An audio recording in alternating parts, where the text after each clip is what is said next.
chơi đấy á.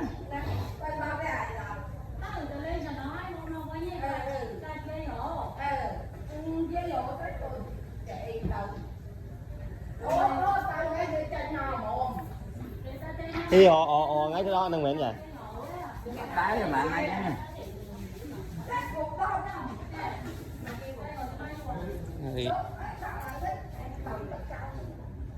Đó té ví mình như chỉ đâm một phần nồi nè. Hỏi lấy chút tay. Có cái lớn này năng lắm.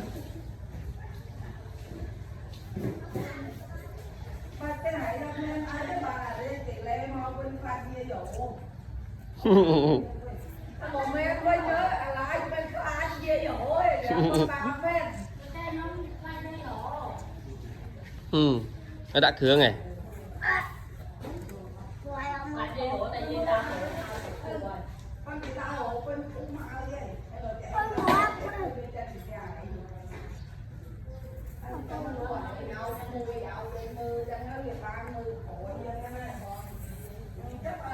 Cái đã thương vào đã thương khổ.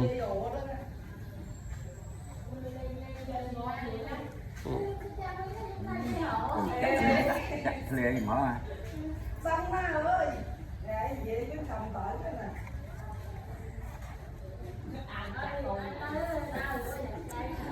Đó là ai gì là gì hủy đáy.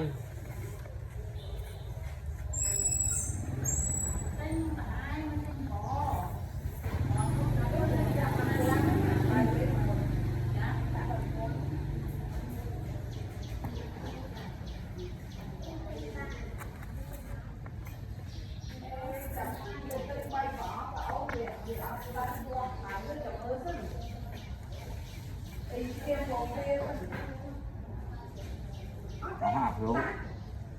Mặt chót cái đó thôi.